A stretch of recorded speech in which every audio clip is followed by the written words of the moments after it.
والعاقبۃ للمتقین والصلاۃ والسلام علی سید الانبیاء والمرسلین سیدنا و مولانا و ملجأنا و مأوانا و حبیبنا و طبیب قلوبنا سیدنا و مولانا محمد المصطفیٰ صلی اللہ علیہ وسلم وعلی آلہ الطیبین الطاہرین وازواجہ الطاہرات امہات المؤمنین واصحابہ الہادین المہدیین واولیاء امتہ وعلماء ملتہ اجمعین اما بعد فقد قال اللہ سبحانہ وتعالی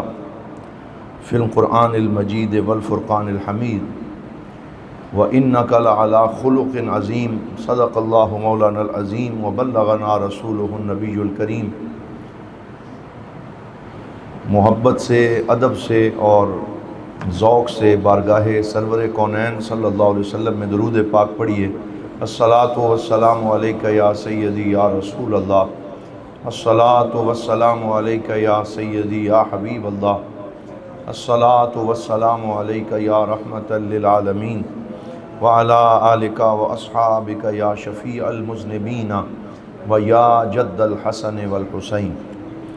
بعد از حمد و صلات معزز و محتشم برادران اسلام، اللہ رب العزت کے فضل و کرم سے اور حضور نبی رحمت صلی اللہ علیہ وآلہ وسلم کی نگاہ فیض کے تصدق سے ہم سب جمعۃ المبارک کے اس اجتماع میں جامعہ مسجد امیر الصالحین رحمۃ اللہ علیہ کے پرنور ماحول میں حاضر ہیں۔ دعا ہے اللہ تعالی ہم سب کی حاضری اپنی بارگاہ میں مقبول و منظور فرمائے۔ آج ماہ ربیع الاول شریف کا یہ پہلا دن ہے، یکم ربیع الاول ہے، اور میلاد پاک کے اس مہینے کی آمد پر ہم آپ سب کو دل کی اتھاہ گہرائیوں سے مبارکباد پیش کرتے ہیں اور یہ دعا کرتے ہیں کہ اللہ تعالیٰ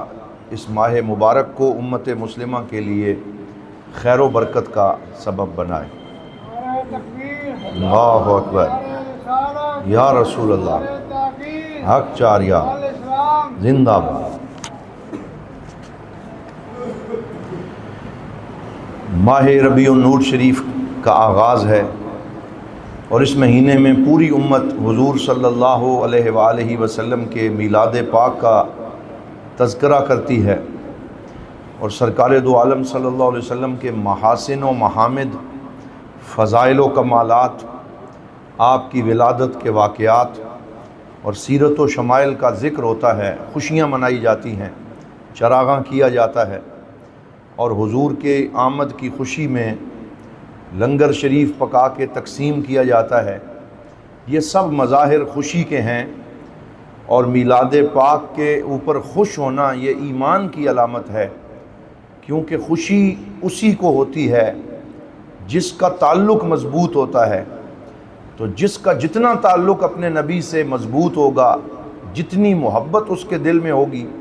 اتنی ہی فرحت و مسرت کا وہ اظہار کرے گا۔ تو اس مہینے میں جہاں ہمیں خوشی منانی چاہیے اور حضور کی آمد کا تذکرہ کرنا چاہیے، وہیں سب سے اہم یہ ہے کہ ہم اپنے سیرت و کردار کو حضور صلی اللہ علیہ وسلم کی سیرت کے نور سے روشن کرنے کی کوشش کریں، اپنی زبانوں پہ درود و سلام کے گجرے جاری کریں،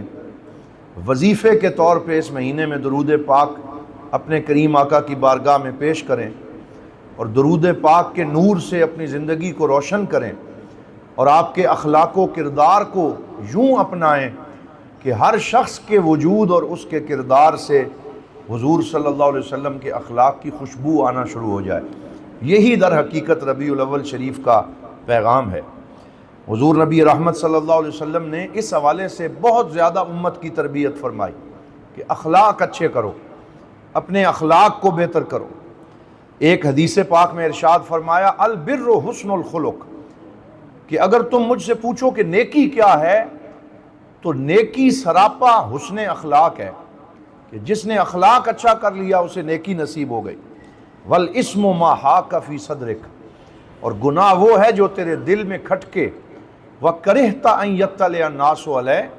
اور تجھے یہ بات ناپسند ہو کہ لوگ اس پہ مطلع ہوں تو وہ گناہ ہے۔ اللہ اکبر، یا رسول اللہ، حق چار یار، یا نبی یا نبی، پیر محمد کرم شاہ ہمارا وہ امام زندہ باد۔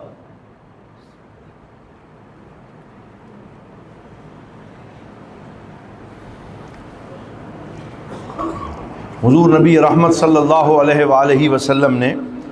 حسن اخلاق پر امت کی تربیت فرمائی۔ ایک حدیث پاک میں ارشاد فرمایا، ان اثقل شیء یوضع فی المیزان یوم القیامہ حسن الخلق، کہ قیامت کے دن جب اعمال کو تولا جائے گا، میزان لگایا جائے گا، تو جو شے بندہ مومن کے میزان میں سب سے زیادہ بھاری ہوگی اور جس کا وزن اس دن سب سے زیادہ ہوگا وہ حسن اخلاق ہے۔ جس قدر کسی نے اچھے اخلاق کا مظاہرہ کیا ہوگا اس کے نامہ اعمال میں اتنا ہی زیادہ وزن ہوگا اور نیکیاں ہوں گی۔ ایک حدیث پاک میں ارشاد فرمایا، ان المؤمن لیدرک بحسن خلقہ درجۃ قائم اللیل وصائم النہار، کہ ایک انسان اپنے اچھے اخلاق کی وجہ سے یہ مقام حاصل کر لیتا ہے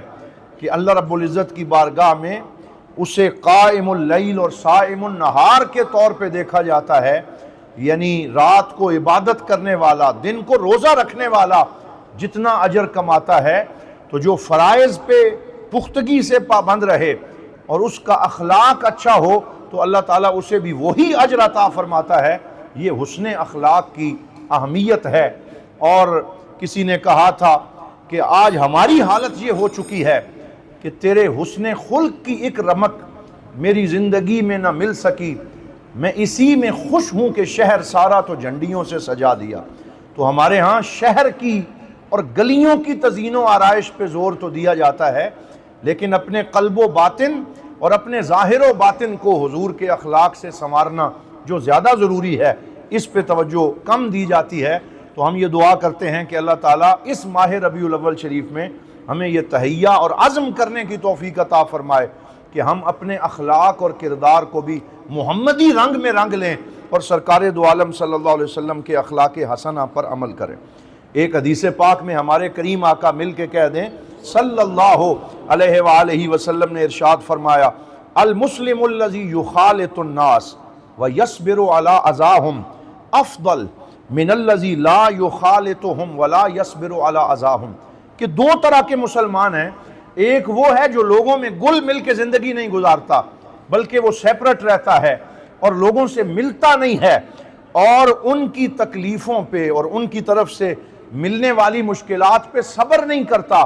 اور دوسرا وہ ہے جو لوگوں میں مل جل کے رہتا ہے اور ان کی طرف سے اگر کوئی تکلیف آئے تو اس پہ صبر کرتا ہے۔ تو کریم آقا نے فرمایا وہ جو لوگوں میں گل مل کے رہتا ہے وہ افضل ہے اور اس کا درجہ زیادہ ہے۔ اسی طرح ایک دن کریم آقا صلی اللہ علیہ وسلم نے اپنے غلاموں کی محفل میں بیٹھے ہوئے حسن اخلاق پہ خطبہ دیا اور ارشاد فرمایا، الا اخبرکم بمن یحرم علی النار وبمن یحرم النار علیہ، فرمایا آج میں تمہیں اس بندے کے بارے میں نہ بتاؤں کہ جس پہ جہنم کی آگ کو حرام کر دیا اور جو جہنم پر حرام ہے جہنم اس پر حرام ہے، یعنی وہ آگ کے قریب نہیں لے جایا جائے گا اور اس کو اللہ تعالیٰ جنت کی ابدی بہاریں عطا فرمائے گا۔ یا رسول اللہ فرمائیں وہ کون خوش نصیب ہے؟ فرمایا کل ہین لین قریب سہل، چار جملے ارشاد فرمائے، چار کلمے فرمایا، ہین جو بڑی آہستگی سے اور نرم گوئی کرنے والا ہے، لین جس کی طبیعت میں نرمی ہے، قریب جو لوگوں کے قریب رہتا ہے، سہل جو لوگوں سے اچھا تعلق رکھتا ہے۔ تو فرمایا ایسا بندہ جو ہے اسے آگ کے قریب نہیں لے جایا جائے گا بلکہ وہ بڑی محبت کے ساتھ جنت کی بہاروں میں اس کو جگہ دی جائے گی۔ تو اس طرح کی بے شمار احادیث پاک ہیں اور حضور نبی رحمت صلی اللہ علیہ وسلم کی سیرت میں ہمیں ایسے واقعات ملتے ہیں کہ آپ اتنے کریم تھے، اتنے لوگوں میں گل مل کے رہتے تھے، لوگوں پہ اتنی نظر اور توجہ رکھتے تھے کہ حدیث پاک میں ہے، سیدنا ابو ہریرہ رضی اللہ تعالیٰ عنہ فرماتے ہیں، کان النبی اذا صلی الغدات، کہ جب حضور فجر کی نماز پڑھ کے مسجد سے باہر نکلنے لگتے، جاء خدم المدینہ بآنیتہم فیہا الماء، تو مدینے کے خادم اور نوکرانیاں اور دیگر لوگ برتن اپنے لے کے آ جاتے جن میں پانی ہوتا، اور ان کا دل یہ ہوتا کہ آج ہم نے اپنے گھر میں جو پانی استعمال کرنا ہے، ایک دفعہ کریم آقا اپنا ہاتھ اس میں ڈال کے پھر نکال دیں تاکہ ہمارا پانی مبارک ہو جائے، اس میں حضور کے ہاتھوں کا لمس اور برکت شامل ہو جائے۔ تو آپ اتنے کریم تھے، اتنے متواضع تھے، عجز و انکسار کے یوں پیکر تھے کہ وہ لائنیں بنا کے کھڑے ہو جاتے اور حضور ہر شخص کے برتن میں ہاتھ برکت کے لیے ڈالتے، ان کی اس محبت کو پورا کرتے۔ اور حدیث میں ہے کہ ربما جاءہ بالغداۃ الباردہ فیغمس یدہ فیہا، کہ کبھی کبھی بہت ٹھنڈی صبح جب بہت زیادہ سردی پڑ رہی ہوتی وہ پھر بھی کھڑے ہوتے، اور حضور یہ نہ فرماتے کہ آج سردی کا دن ہے، بلکہ اس دن بھی ان کو نواز دیتے اور یوں لوگوں کے ساتھ محبت کا اظہار فرمایا کرتے تھے۔ ایک شخص نے کہا ادعو علی المشرکین، یا رسول اللہ ان مشرکوں پر بد دعا فرمائیے کہ اللہ انہیں نیست و نابود کرے۔ تو کیا خوبصورت، آج ہم تو اپنے مسلمان بھائیوں کو بخشنے کے لیے تیار نہیں ہوتے، اور فرقہ بندیوں کی لڑائی ہوتی ہے، ٹولے بن جاتے ہیں اور گروپ سے ایک دوسرے سے لڑنے لگتے ہیں جبکہ سارے کلمہ گو ہیں۔ لیکن حضور سے کہا گیا مشرکوں کے لیے بد دعا فرمائیں، فرمایا انی لم ابعث لعانا وانما بعثت رحمتا، فرمایا میرے رب نے مجھے لعنت و ملامت کرنے والا بنا کے نہیں بھیجا بلکہ مجھے سراپا رحمت بنا کے بھیجا۔ تو مجھے تو رحمت بنایا گیا، رحمت کائنات بنایا گیا، اس لیے میں بد دعا کرنے نہیں آیا، میں تو لوگوں کے دلوں کے ایمان سے جلا بخشنے آیا ہوں اور ان کو ایمان کی جو ہے وہ ذوق اور ایمان کی نعمت دینے کے لیے آیا ہوں۔ اسی طرح حضور نبی رحمت صلی اللہ علیہ وآلہ وسلم ایک دن اپنے صحابہ کے درمیان جلوہ فرما تھے اور دمام بن سالبہ آئے، یہ دور سے آئے تھے اور انہیں ابھی آداب بارگاہ رسالت کا پتہ نہ تھا، پہلی دفعہ آئے۔ فَأَنَاخَ جَمَلَهُ أَمَامَ الْمَسْجِدِ، تو مسجد کے سامنے اپنا اونٹ بٹھایا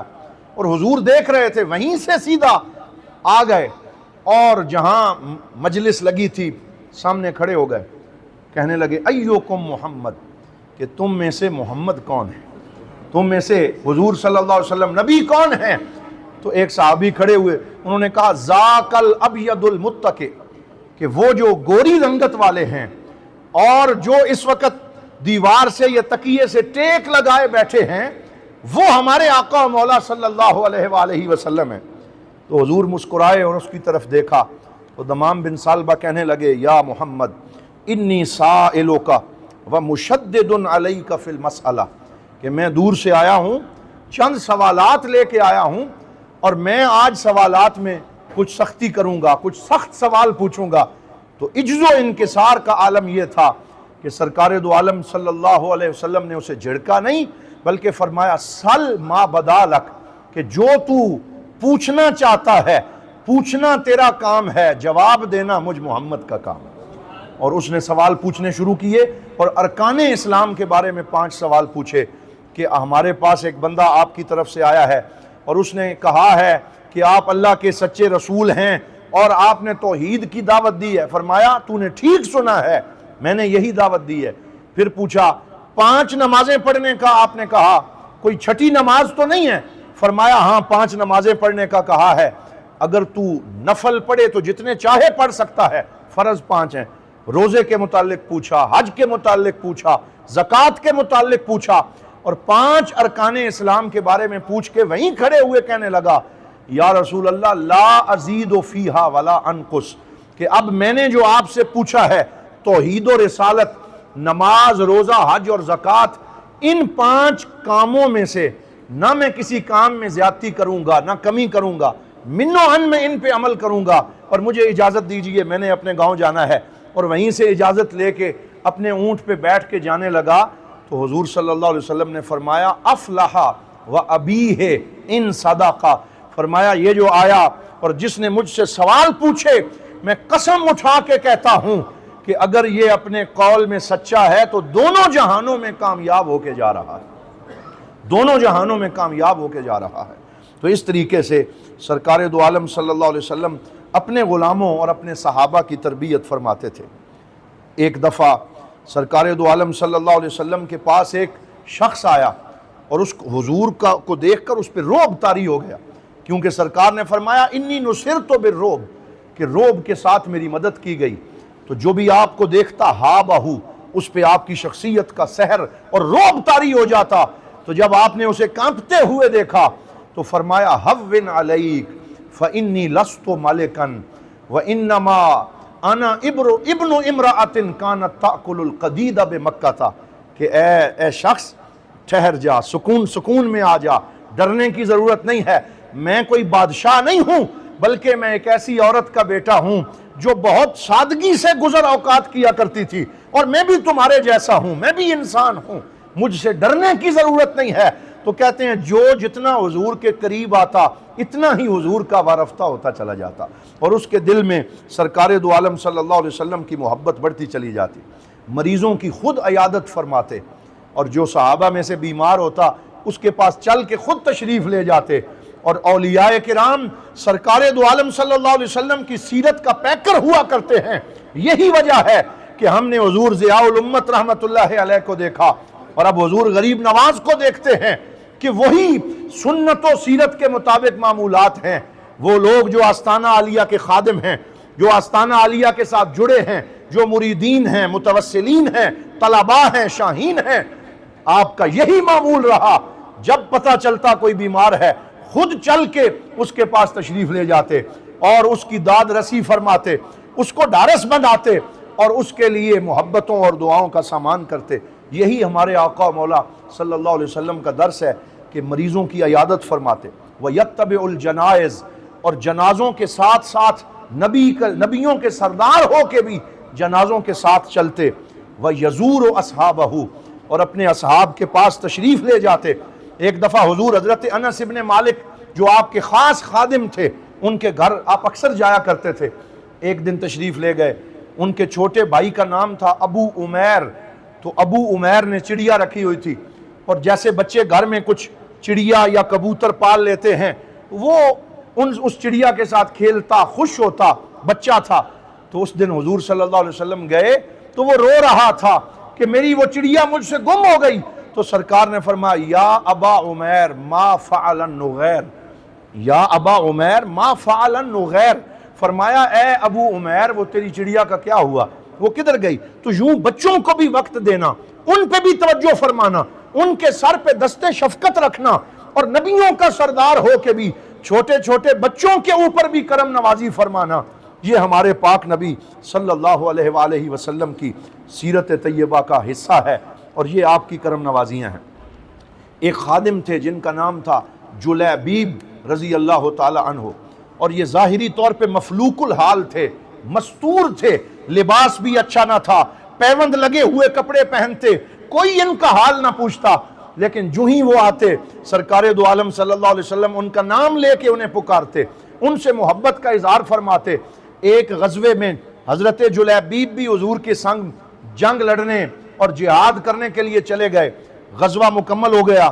اور لاشیں اور شہداء کے جسد خاکی جمع ہونے لگے، تو حضور صلی اللہ علیہ وسلم نے فرمایا حل تفقدون احدا، اے میرے صحابہ کون کون تمہیں نہیں مل رہا، کون شہید ہو گیا، کس کس کی جو ہے وہ جسد خاکی تمہیں نہیں مل رہا؟ تو انہوں نے بڑے بڑے لوگوں کا نام لیا، فلاں نہیں مل رہا، فلاں نہیں نظر آ رہا۔ کسی نے جلیبیب کا نہ پوچھا، کسی نے اس کا نام نہ لیا۔ تو حضور نے فرمایا تم اس فلاں فلاں کو مس کر رہے ہو، نہیں مل رہا، وَلَكِنِّي أَفْقِدُ جُلَيْبِيبًا، مجھے تو میرا جلیبیب نظر نہیں آ رہا، مجھے وہ نظر نہیں آ رہا، میرا غلام کدھر ہے؟ جب ڈھونڈا گیا تو 7 کافروں کو واصل جہنم کرنے کے بعد وہ وہیں اس کا جسد خاکی خون میں لت پت پڑا تھا، وہ شہید ہو چکا تھا۔ اور سرکار دو عالم صلی اللہ علیہ وسلم نے حضرت جلیبیب کے ماتھے پہ ہاتھ رکھ کے ارشاد فرمایا ھذا منی وانا منہ، فرمایا اس کو عام نہ سمجھنا، اگرچہ غریب اور مفلوق الحال تھا، یہ جلیبیب مجھ سے ہے اور میں اس سے ہوں۔ وہی جملہ جو اپنے نواسے کے متعلق فرمایا وہی اپنے اس خادم کے متعلق ارشاد فرمایا۔ یہ محبت کا عالم ہے، یہ شفقت کا عالم ہے، یہ تواضع کا عالم ہے، یہ وہ ہمارے نبی ہیں جن کا میلاد ہم اس مہینے میں مناتے ہیں۔ تو ہمیں یہ کوشش کرنی چاہیے ہمارے سیرت و کردار پہ، ہماری شخصیت پہ سرکار دو عالم صلی اللہ علیہ وسلم کی ان خوبیوں اور ان اوصاف جمیلہ کا وصف جو ہے وہ نظر آئے۔ مسجد نبوی کی تعمیر میں خود حصہ لیا، خندق کھودنے میں حضور صلی اللہ علیہ وسلم خود شامل رہے، اور اپنے تمام اصحاب کے ساتھ مشورہ کرنا یہ بھی حضور صلی اللہ علیہ وسلم کا معمول تھا۔ ایک دفعہ حضرت سلمان فارسی سے مشورہ کیا، ایک دفعہ حضرت حباب ابن منذر سے مشورہ کیا، ایک دفعہ حضرت مقداد سے مشورہ کیا، اور پھر جس کی رائے صائب نظر آئی، نبیوں کا سردار ہو کے، بہت بلند رتبے پہ ہو کے، اپنے غلاموں کے مشورے کو مانا اور اس پہ عمل کیا، اور پوری دنیا کو یہ پیغام دیا کہ میں عام لوگوں کو لیڈر بنانے آیا ہوں، ان کے قد بلند کرنے آیا ہوں، ان کے اخلاق و کردار کو رفیع کرنے کے لیے آیا ہوں۔ یہ ہمارے پاک نبی صلی اللہ علیہ وسلم کا مقام ہے کہ آپ نے اپنے سیرت و کردار سے ان لوگوں کو راہ راست پہ گامزن کر دیا جو آپس میں لڑا کرتے تھے، خود نہ تھے جو راہ پر اوروں کے ہادی بن گئے، کیا نظر تھی جس نے مردوں کو مسیحا کر دیا۔ حضرات محترم، پیغام یہ ہے کہ آئیے سرکار دو عالم صلی اللہ علیہ وسلم کا میلاد منانے کی تیاری کریں، اپنے گھروں کو بھی سجائیں، اپنے راستوں کو بھی سجائیں، اور اپنے دلوں کو بھی درود و سلام سے آباد کریں۔ اور جیسا کہ گزشتہ جمعہ پہ اعلان کیا گیا تھا کہ انشاءاللہ 12 ربیع الاول شریف شب میلاد کو شب کرم بھی ہوگی، اور اس عظیم رات میں دربار عالیہ امیر السالکین بیرہ شریف میں حضور کریم حضرت محمد الرسول اللہ صلی اللہ علیہ وآلہ وسلم کے منہ مبارک کی زیارت سے یہ ہوائیں معطر ہوں گی، اور یہاں پہ منہ مبارک شریف کی زیارت کا اہتمام ہوگا پورے جو ہے وہ تیاری کے ساتھ، ذوق کے ساتھ، خوش لباسی کے ساتھ، خوشبوؤں کا استعمال کرتے ہوئے، سراپا ادب بن کے درود پاک پڑھتے ہوئے آپ خود بھی آئیں، دوسرے لوگوں کو بھی یہ دعوت دیں کہ سب لوگ جو ہیں وہ منہ مبارک شریف کی اس زیارت میں شریک ہوں۔ خواتین کو بھی موقع اس میں الگ دیا جائے گا باپردہ طریقے سے، اور مرد حضرات کو بھی زیارت جو ہے وہ کروائی جائے گی، اور اس کی صحیح ٹائمنگز انشاءاللہ ہم انٹرنیٹ کے ذریعے بھی پوسٹ کے ذریعے شیئر کر دیں گے۔ اور جیسے کہ حضور غریب نواز نے ارشاد فرمایا کہ اسی مبارک رات میں دار غازی اسلام، یہ جو نئی بلڈنگ ہمارے سامنے تعمیر ہوئی ہے، جس میں شعبہ حفظ کے بچے جو ہیں ان کے لیے بیسمنٹ میں رہائش کا انتظام ہے، اور اس وسیع حال میں وہ قرآن پاک حفظ کرتے ہیں اور قرآن پاک کو اپنے سینوں میں بساتے ہیں، اس حال کا باقاعدہ افتتاح جو ہے وہ بھی شب میلاد کو کیا جائے گا۔ تو اس دعوت کو عام کریں، اور پھر جو شہری کی محفل 12 ربیع النور